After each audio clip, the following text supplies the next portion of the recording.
latest football news, engaging debates, and fascinating opinions. Pitchside talk on IO Radio.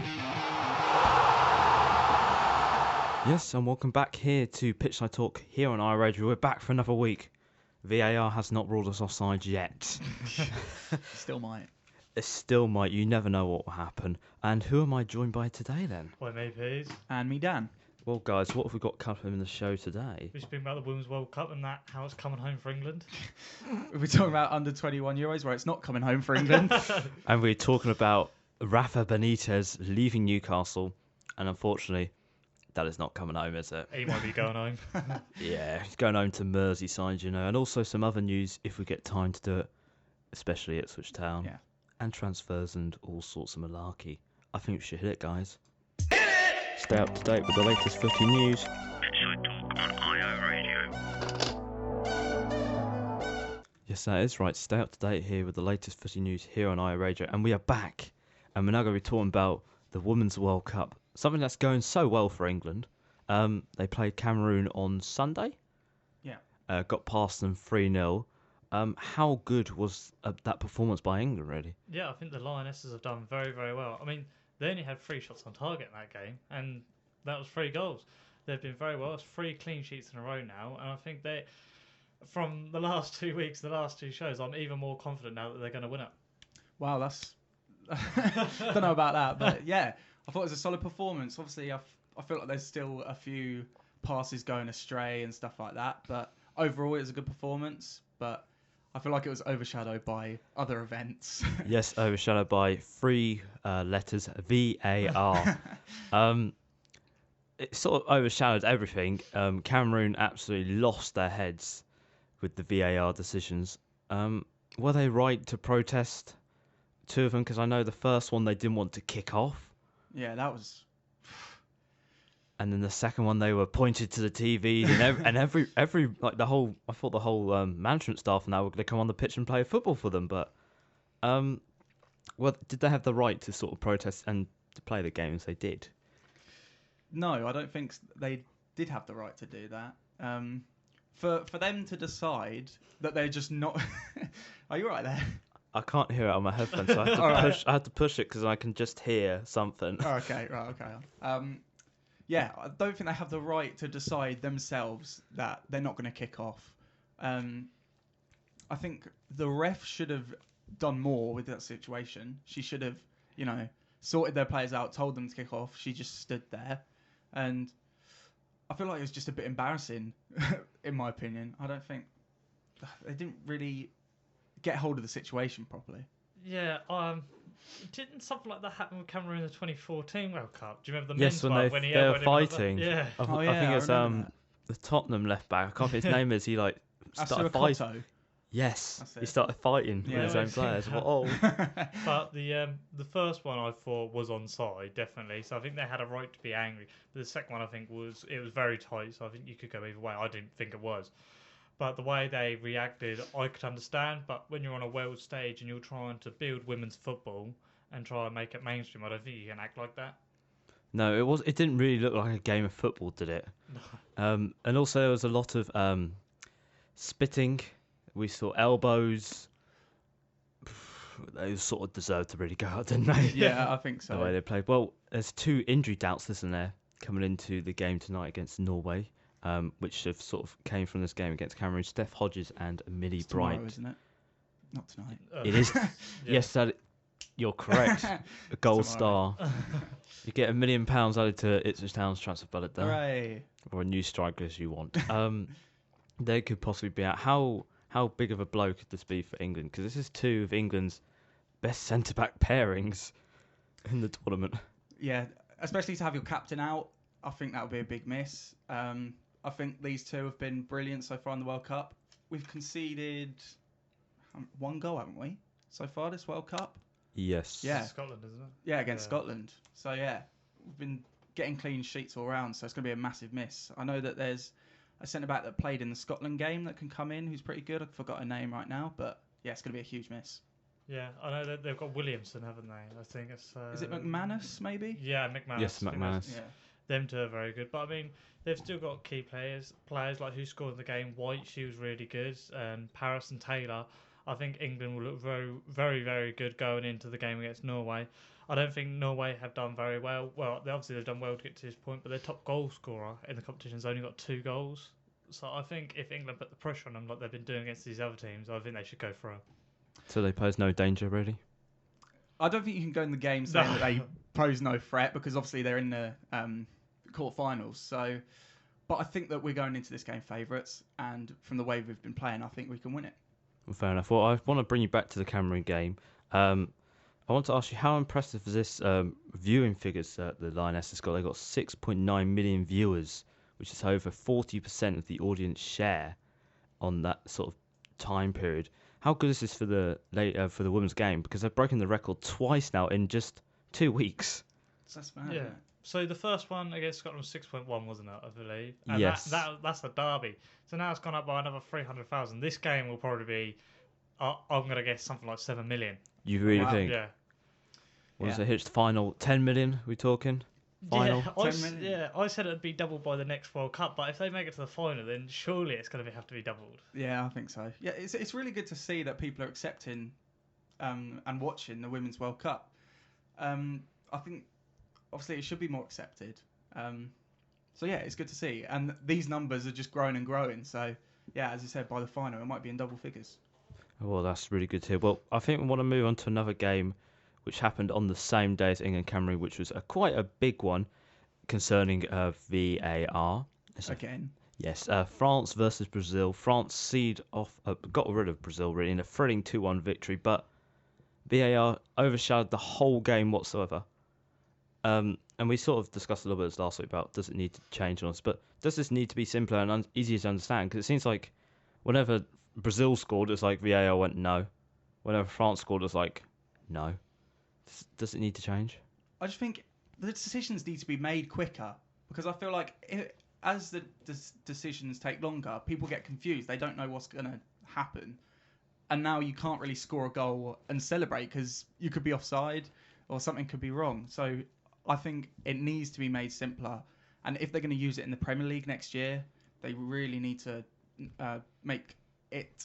I can't speak. Make it better. So yeah... Will it be in the Premier League next year? Oh. Is that Siri's Siri getting- going off? Siri's getting her opinions in about VAR. Professional radio right here. So I think it is going to be in the Premier League next season. Yeah. It's going to be interesting to see how that one reacts. Yeah. Isn't that right, Siri? Yeah. Sorry, I wasn't talking to you, Dan. I was talking to Siri. I was just thinking about how many mistakes there'll be in the Premier League. It's going to be... I don't think it will work in the Premier League next No, year. imagine when Manchester United play Liverpool and a funny tackle or a handball happens in like the last few minutes and that goes to VAR. Imagine the reaction that's going to happen and the amount of time it takes. It's about on average about 3 minutes it takes for them to make these decisions. Especially, I feel like the VAR slightly favours the home nation as well. I found in that last game, but VAR needs to be sorted. We go on about it every week, and they're not doing anything about it. It takes too long. Is it the referee's choice about what happens, or is it the people in the truck's choice that what happens? It seems like it's random. Yeah. Because Yeah. sometimes the refs go up to the screen, but sometimes they don't. It's just very confusing. I don't understand it, perfectly honest. No. I think it's good to have it in the game, but now it's sort of a bit like it's not. It's just It's you not don't know what's working. going. No, you just don't know what's going on. No. It's a good idea, but they obviously don't have enough set rules, do they? I think that's the main Yeah, problem. they seem to bend the rules more often than anything. Well, we're going to actually preview the games that in the quarterfinals. So England-Norway, we're saying England to go through against Norway. Yeah. Well, history said that England beating Norway last time in the World Cup in the round of 16 2-1. So England to go through. What about France versus the USA? Two of the big hitters here.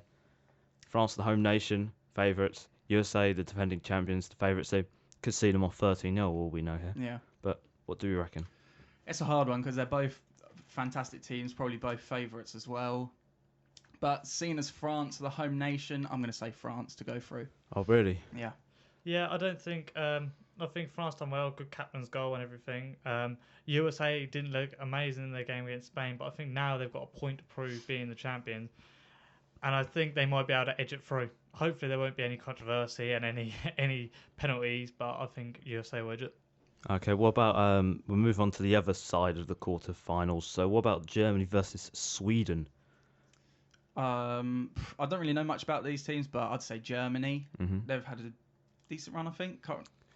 Yes, they have had quite a good run. Yeah, and I can see them coming through Sweden, definitely. Yeah, Germany are a very strong side. I don't think they're as good as France and USA, but I think they'll definitely do well against Sweden. But they shouldn't look down on Sweden because I think they're a good side as well. But the last time they played Sweden, which is in the last 4 years ago in the World Cup, they beat them 4-1.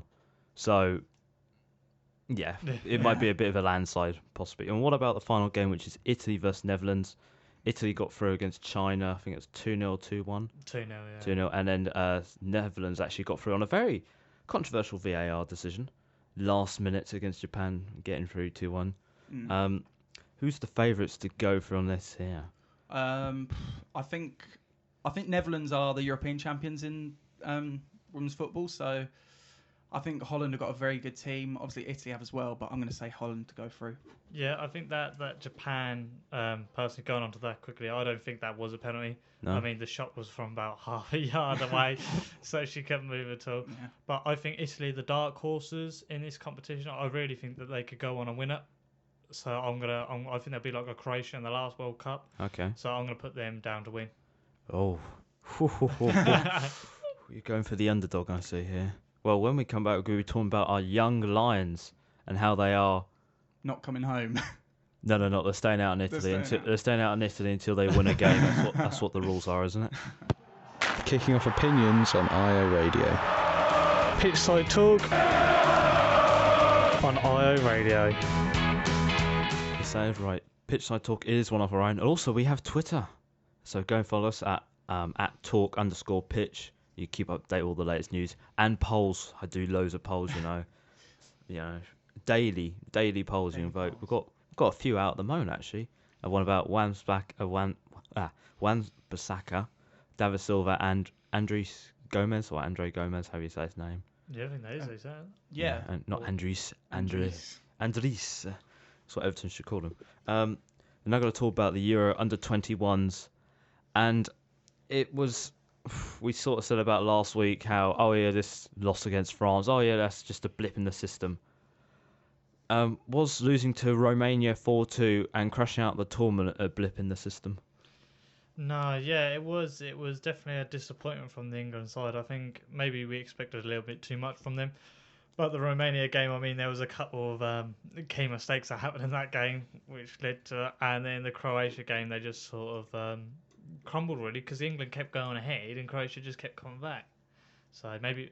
I want to say it's a lack of experience, but all these other teams are under-21s as well.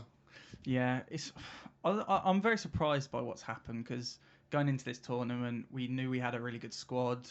Maybe not defensively, as we found out, but our attacking threat is really good. So I think losing to France was okay, but then that game against Romania just took the wind out of our sails, and the momentum was not there. It did really when Dean Henson decided to do his best Rod Green impression. This is a problem that England has defensively. We've seen this in the World Cup and the Nations League, really.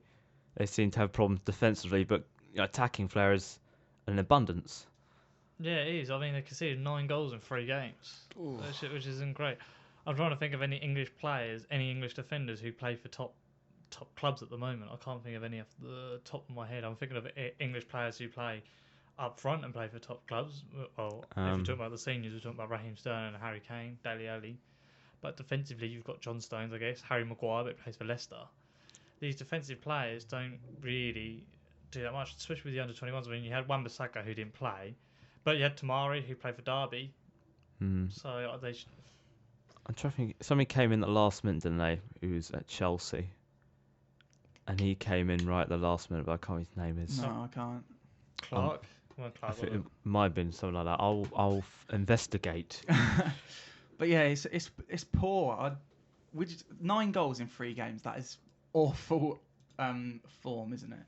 I don't know what the solution is because I feel like we don't have that much options defensively in under-21s. No.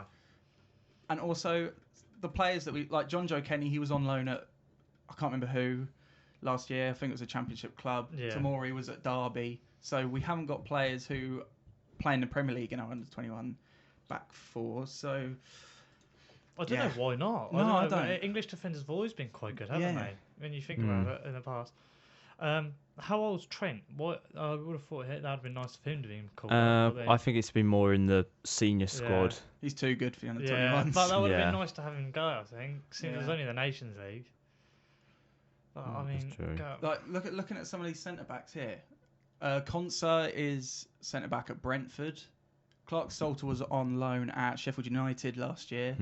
So they're all players that have played in the Championship, it seems. But no Premier League experience, no nothing Premier that's League top flight. experience. But for under 21s, that's not too bad. No, to be playing no. there. But then I guess when you're playing against teams with more flair, like when you're playing Croatia and France, then that is a lot harder because they play so much better football. But I thought England played good football going up, but it was just defensively they kept making so many mistakes. This is a problem with Premier League clubs. Do they need to play more English centre backs? Because we had this thing of they need to play more English players.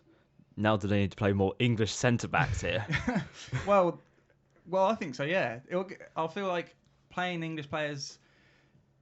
Obviously, there'll be more experience playing at that level. So going into these international games, they'll be in good form. So, but I don't think that's going to happen. Really, clubs are not going to just play English players so that they're going to play in the England squad. Oh, that's disappointing. Well, shall we move on to the game against Croatia, which was sort of a nothing game, really. It was sort of a time to try and go out with a high sail and all this, like England tried to do in 2014, but that didn't work. And that just went even worse, really. Think about it. Yeah, I don't know what happened in that England side because they kept going ahead and they kept looking good. But the Croatia goals, if I can remember, the last two were very good. But yeah, it seems to be a problem with this under 21 side, and even with the senior side, it seems to be that there's a problem just with holding on to a lead, and I don't know where that comes from. I don't know why they have this problem. Yeah, I think this proves again that we have goal threat all through our team, but defensively we just keep conceding, and I think like that's what we need to sort out, and that's the problem. Is this a mentality problem? Yeah, it must be. I don't know, I guess but I don't know where it's come from. Yeah.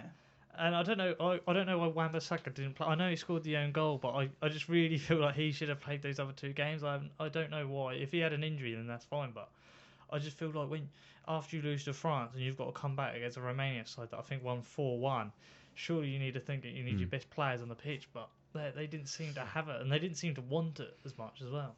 Yeah, I feel like that starting lineup there is not our best 11. No, I know we were already out at that point, but still, you want to win a game at least one in the group stage. But that defense, that's not the strongest, and yeah, it just went wrong, didn't it? I would like to see Calvert-Lewin play as well. Yeah, he's a good player. Yeah, Mason Mount, Harvey Barnes as well. Yeah, he starts for Leicester, doesn't he? Yeah, he starts Leicester. Yeah, he was on loan at like West Brom and then suddenly comes back. Yeah, he was and recalled. And everyone goes, "Oh, who's this guy? Oh, he's been on loan at West Brom all this time." So there's been lots of calls for the under 21 manager to go. I think it's AG Bouffroy, something like that. Yeah, something like that. Is it right for him to go because the fans are just calling for it?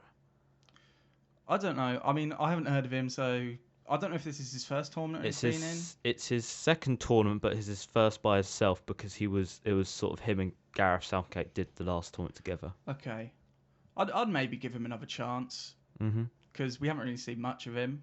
But obviously, this hasn't been very good in this tournament. So yeah, maybe I'd give him another chance to see what he can do. Okay. Yeah, I wouldn't say he maybe should be sacked. Maybe it might not fully be his fault. But I'd like to see someone like Steve Holland, who's obviously the assistant manager for the England side, take up a role like that. I think someone like him would do really well with the under-21s. And sort of help because we've got it's a bit disappointing for the side really, Fane, because lots of these players here were looking like Foden, Maddison, Tammy Abraham could be all contention for the Euro squad. Yeah. How much of a disappointing tournament will this be for these players here? Because it could affect their England chances if you think about it. Yeah, it is. I feel like this will.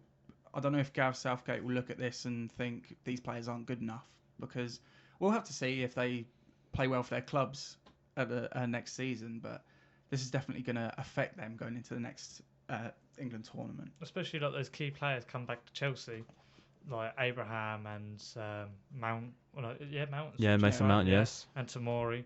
They needed this really to show off. I know they've done well in their leagues, but they sort of needed this to try and prove like, yeah, we can play in this first team. Especially with your new manager pending at any second. Yeah. Just a transfer of money needs to go through. Yeah, it's, 4 million. yeah, well, I think I heard it's 5.5 now. 5.5. The figure seems to change all the time. Yeah. It seems to remind me of the Sarri thing where they said, "Oh, you were sacked 6 months ago," and he still was there. But it's sort of they need to prove really to themselves, to their new manager. Do you think?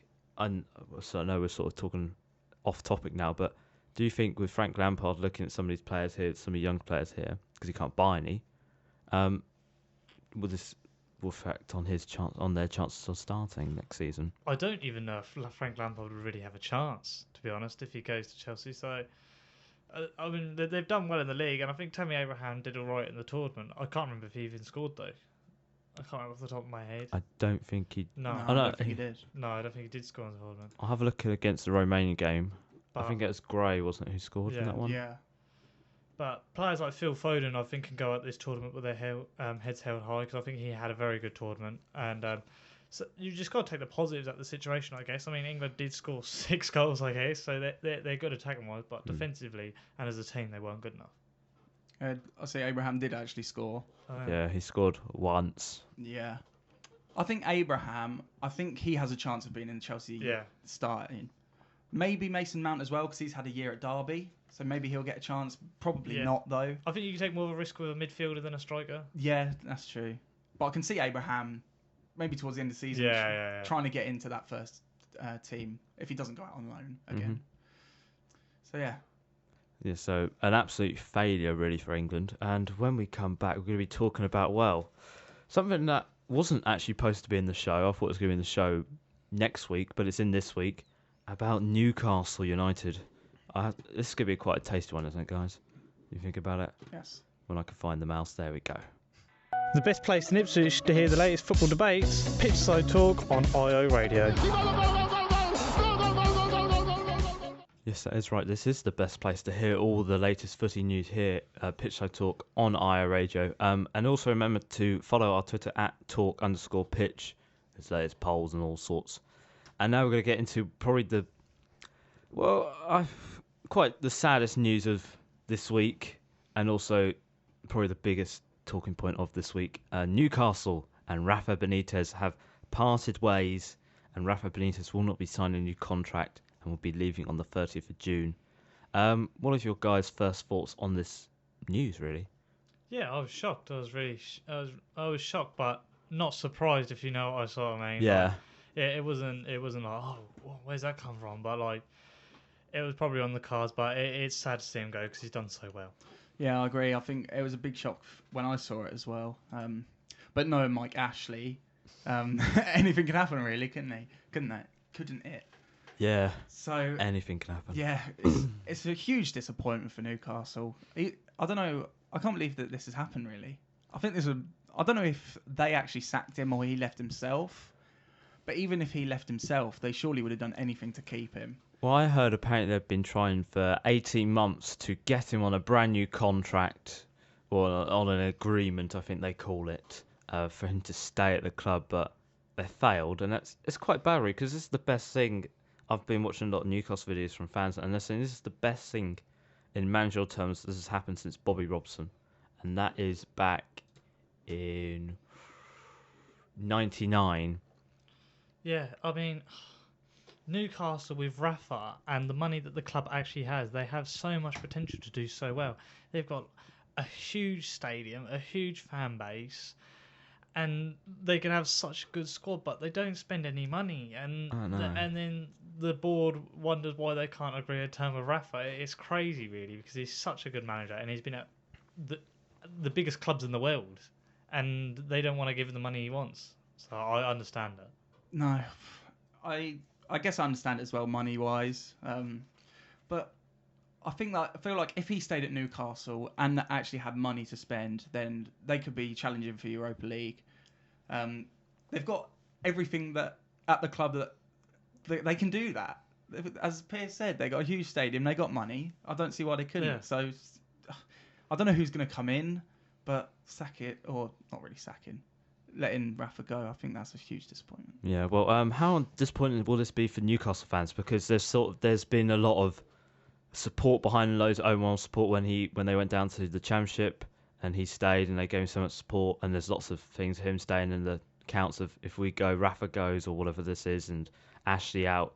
How disappointing will this be for Newcastle? Because this is sort of their shining light has just been taken away from them. Yeah, well, you see what they were like when they had Pardew and when they had McLaren. They hated it, didn't they? They hated the club. 8-year contracts, wasn't it? Yeah.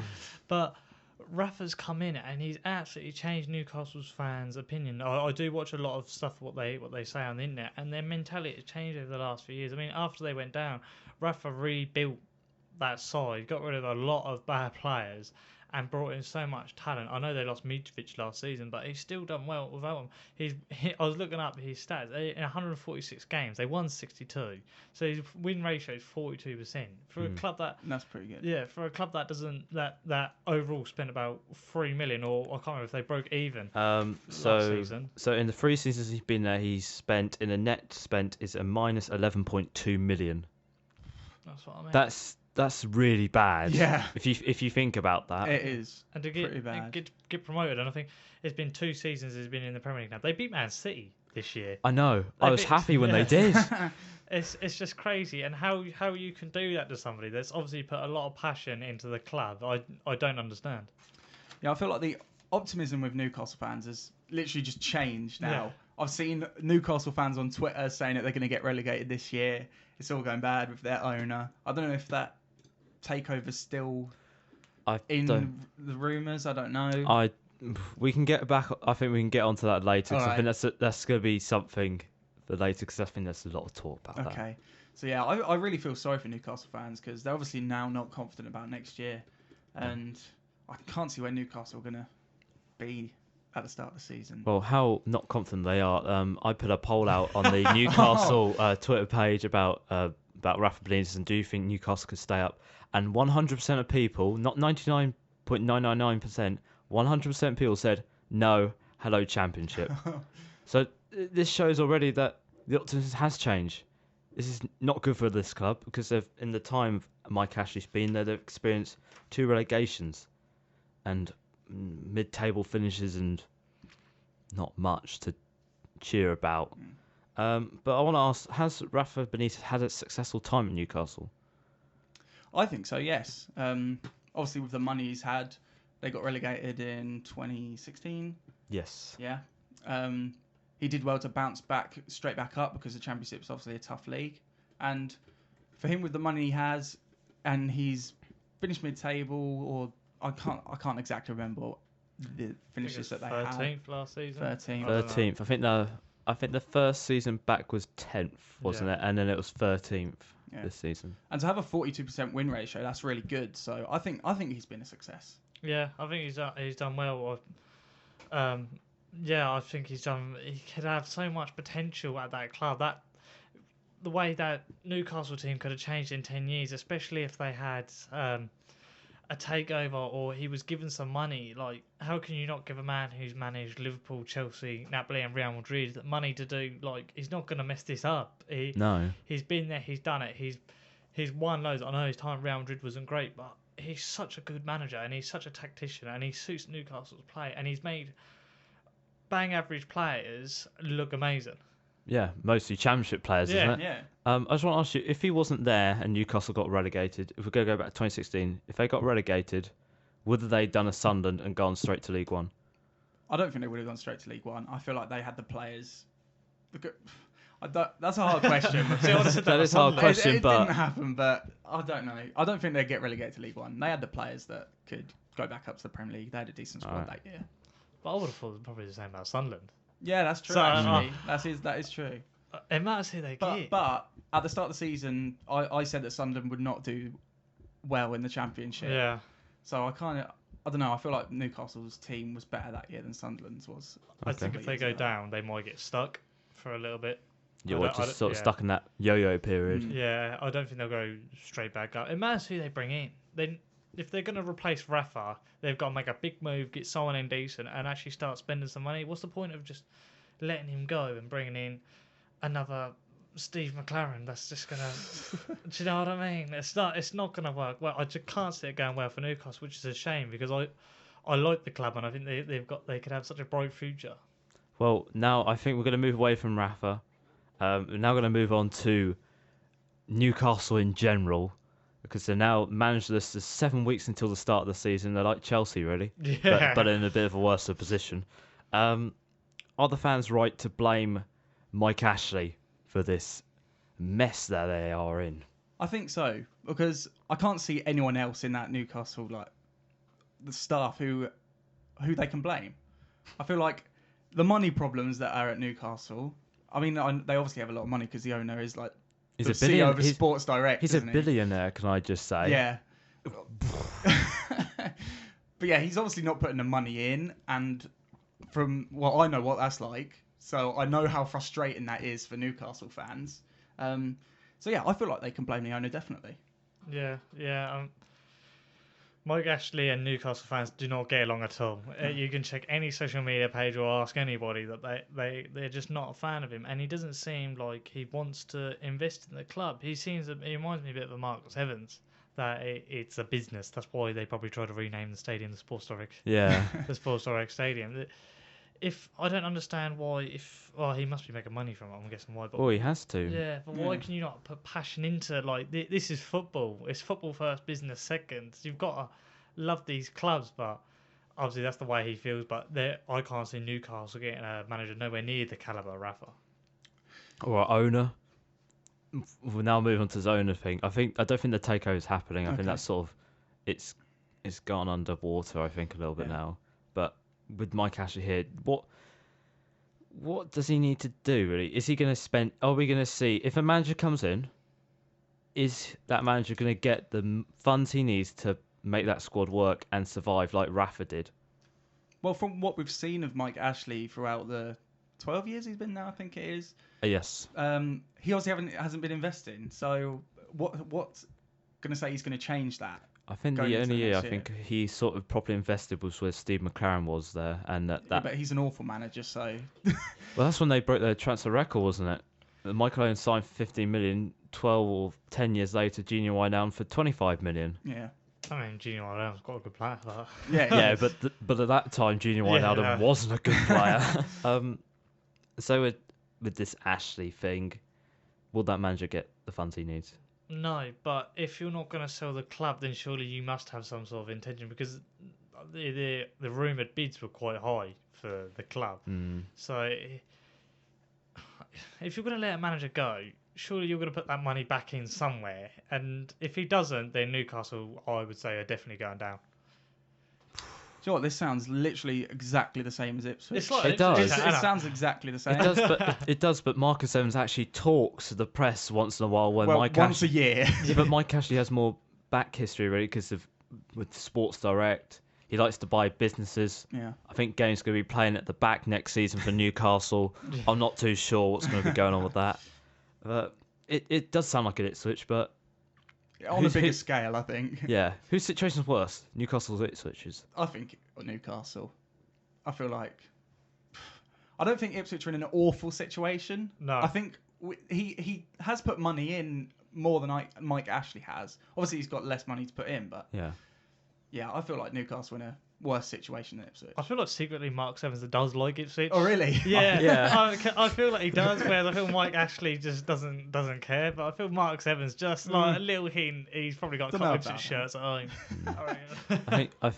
I really wish I was able to get a Newcastle fan on it. We could talk to him about this, but unfortunately we can't. Well, moving away now from the owner, we now have to move on to now who is going to be their new manager, because there's lots of rumoured names, and should I read out some of the bookies' favourites? I can't really say bookies' favourites on here on the radio show, but I can now. So Mikel Arteta, Alan Pardew, Mark Hughes, Roy Keane, Eddie Howe, Gary Monk, Roy Keane, Gattuso, Chris, the former Brighton manager, Chris Hughton. Yes, Chris Hughton, Jose Mourinho, and David Moyes. Out of those names, I'll let you look at them. who do you think will be favourites? Because I think Gary Monk is the favourites on a bookie's choice, but it's Gary Monk at the end of the day, not Rafa Benitez. Yeah, that's true. I'm just going to say, I can't believe Roy Keane is is on there. Really easy to dinner. He's linked with also the Shrewsbury job, by the way. I heard it's Doncaster. Oh, is it Doncaster? Doncaster, I was yeah. thinking Shrewsbury as well, I saw. But yeah, I think Gary... I don't know if Gary Monk's ready for Newcastle. I don't know. I definitely wouldn't say Eddie Hearn because he's doing well at Yeah, at he Bournemouth. wouldn't leave Bournemouth. Chris Hughton, I wouldn't be surprised about. I think yeah. he's a good manager. Jose Mourinho's come out and said that he wants to be part of a winning team, didn't he? Well, And not a mid-table Chris Hughton team. actually used to manage Newcastle, and then he got sacked, didn't he, for Alan Shearer? I know he Wow, got. he was there for like 2 months. Actually, no, sorry, he got. No, I remember now. And He he got got sacked one. for Alan Pardew. Yeah. I remember how that went. Yeah, but he got them promoted, Shearer. isn't there? Yeah, I think Chris Hughton would probably be a good one, but they'll never have anybody at that Rafa level, will they? I can't see Chris Hughton getting them to the Europa League, but I could see them surviving. I don't think he'll get much money if he joins either. I think that Mark Hughes will probably be wanting it as well. Yeah. I feel like he'll Yeah. I don't think they'll Oh. get him, but I feel like he'll be wanting that job. So But David Moyes, Yeah. what's the other than that? I'm quite surprised he's actually linked because he was Sunderland manager. Yeah, I Yeah. don't think that would go very well. No, I it couldn't see wouldn't. it. And definitely not Roy Keane. And Alan Pardew, I don't think he's even allowed near Newcastle, is he? Well, his 8-month contract needs renewing again, I've heard, so he might be. So who are we saying out of those managers is going to be the new Newcastle manager? I'll go for Chris Hughton. Chris Hughton? I would say Gary Monk. I agree with you, Gary Monk, because everyone keeps saying Gary Monk, Yeah. and it just looks like it's going to be really bad. But where's Rafa going to go next is one question I've forgotten about, because we know that China's on the cards, but he wants to stay in England. But where does he go in England, really? I say Chelsea, but That's fans don't like him. yeah. I mean, it depends. He obviously wants to stay in England, but if China are going to offer the money, and it'll probably be a lot of money, Yeah. he'll probably accept it, won't he? So I don't know. And there's not really any jobs in England at the moment, is there? Brighton? Oh, they got They've got a manager now. Yeah, Right, they've got yeah. a manager now. So I can see it's more likely him going to China, to be honest. Yeah, Okay. I don't know where there is in England. No. There's Chelsea screaming out, but it just won't happen. It won't will happen. It won't happen. Well, so China, both of them go to China. Yeah. I'm feeling quite good off this one, aren't you? Direct from the penalty spot, you can't miss it with Pitchside Talk on IO Radio. Pitchside Talk, footy debate from the Premier League Outback. That's right. We are. Actually, no, I think I need to update this now. We're not the Premier League Outback, we're the Championship Outback, aren't we? League One Outback. League One Outback. Well, one the two. Welcome back here to Pitchside Talk, where we talk about people's Outbacks, apparently.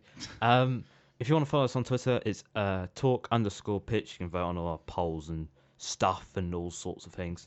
And now we're going to talk about some sort of a little sports roundup we have. We have some Ipswich Town news concerning Biakowski. Yes. What's happened there with Millwall? So he had agreed terms with Millwall for I think it was a 1.5 million deal. Yep. And he failed the medical because of an injury he had in 2006. So what Millwall did is they decided to reduce the price to 900,000, and Marcus Evans, being who he is, was like, "Nope, we'll keep him, thank you." So he's staying for the time being. Woo! Party poppers! chung. Yeah, I don't think that'll be for long though. I No. can see him still going elsewhere. He still seems going. Yeah. Does he need to go? Because I'm thinking about, because I heard something about he's got one of the highest wage bills in the League One now, something like that ridiculous. Yeah, I mean, it will definitely help us financially if he leaves. But I don't want him to because he's a fantastic keeper. I don't know if he wants to play in League One. I feel like he would want to leave. But yeah, I can see him leaving. Yeah. Definitely. Well, actually, we've got some more Ipswich Town news. Harris has moved to Portsmouth. Ellis Harrison. Yes. Yes. I think it was. I don't know. Was it for free? I don't actually know. I don't know why I'm asking you. that, to be honest. I'll have a look. You talk. I think and it I'll have a look. was. I think that's a good move for him. I don't think he had a great. I mean, he's been injured. He's shown signs that he can be decent. He scored quite a good goal against Sheffield United earlier on, but he's been injured quite a lot of the time. And obviously with Hurst and Lambert playing this one up front system, he hasn't really shown what he can do. But I think it's the right move for him. I think he'll do well at Portsmouth next year, and I can't really see anything wrong with that. Would he be missed at Ipswich Town? Because he only made 17 appearances, scored once and assisted once. I don't think so. Other fans think differently because there's this whole thing on Twitter about they don't think we should have signed Harrison and he'll be really good in League One. But for me, I haven't really seen anything that. I don't know. It's a hard one because he's shown signs that he could be good, but I don't think we'll miss him that much. No. Will it come back to bite them because they're selling him to a rival? Technically, this could be we could be talking about here challenging for promotion rival here in Portsmouth. So could this come back to bite them?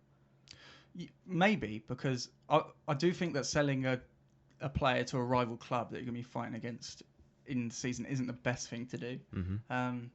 It depends. I mean, Portsmouth have quite good strikers. They got Pittman. I don't know if he'll play every game, but yeah, that would be bad if we're playing like Portsmouth in the playoff semi-final or final and he scores against us or something. So maybe it will bite us. I don't know. Maybe. Well, I think we're going to move on to some transfer news. Wan-Bissaka, which he's been linked with Manchester United for the last 6 months of his career, has apparently agreed a deal with Manchester United, which is worth £50 million. Is that going to be a good move for him in his future? I think for him that'll be a good move. I know there's been a lot of hype around him. He's got some good stats, but I think it's another not a great sign from Manchester United. I think it's starting to show that maybe they can't sign the top players that are out there anymore. I mean, they bought 2 championship players. Well, yeah, it's two. No, I think it's just the one. Yeah, one. I think the one they're linked with. One championship player, and now Wan-Bissaka. I mean, he is a good player, but I don't think he's ready for Manchester United, I think Manchester United should be aiming maybe a little bit higher. Yeah, I agree. I think 50 million is too much for him. Yeah, 50 million is a lot. Yeah, that's I think a it's lot his of money. first professional season at Crystal Palace, wasn't it? Yeah. I don't think he's ready to play for Manchester United. Obviously, I'm not saying he's a bad player or anything because he has done well at Crystal Palace. Maybe not as well in the Euros, but but he's been a good player. I don't know if he's ready for Man United. Well, Manchester United fans actually disagree with you. 75% of them actually can't wait for him to join. Yeah, but that's Man United fans, Yeah, isn't it? They think that yeah. everyone who signs is going to be amazing. But looking at his stats, he's had 39 appearances, 0 goals, 4 assists, and 12 clean sheets. If you look at that, that sort of doesn't look too impressive. But then there's stats behind, like most interceptions was it in the league, most tackles. So he's quite a good fullback. But do you think he needs to stay at Crystal Palace for another season, and then maybe go, I should move on? I mean, Man United have got some fullback problems, but I don't think he's the replacement, the one to change it. Like you said, he's got no experience. They're playing in Europe as well this season. I know it's only the Europa League, but they've got they you love that, don't you? Like that. They need to be aiming high. I know they've been linked with Harry Maguire, which I don't think would be a bad signing, but it's too early. Yeah, I agree. I think one season playing for Crystal Palace is not enough. Even if you've played well, I don't think that's enough time to go straight into the Man United squad. And especially as Piers said, they'll be playing in Europe. So he's had no experience. Stop laughing. Stop being unprofessional. Europe. The Europa League. So yeah, I don't. He may be good. I don't know. He might be all right. I don't think. I like you saying that they've got problems at fullback. They haven't. They've got Ashley Young. Oh, yeah, that's true. It's all safe. Well, we've unfortunately hit the full time really. VAR is currently looking at a penalty. So I forgot to mention Ahmed, by the way. Oh yeah, Ahmed. Yes. Yeah, he's coming to Ipswich Town. Don't worry. Hashtag announce Ahmed. He is going to be the best thing Ipswich Town have ever seen. Well, thanks for listening to the show today. If you want to listen to any other shows or this show, which will be out tomorrow as a podcast, simply search on YouTube Pitchside Talk. You can listen to our previous episodes and this one, which will come out tomorrow if you missed stuff. But if you've missed stuff, that's your fault there for not tuning at 2 o'clock. We'll see you guys next week. We'll probably be talking about Frank Lampard knowing us. Yeah. That's going to be happening. That's a thing. You've got to be concerned. You're going to be finishing outside the top 7. yeah, top 17. Yeah. All right, then. We'll see you next week then. See ya. Next week. The whistle has been blown for full time. Tune in next week for another jam-packed show.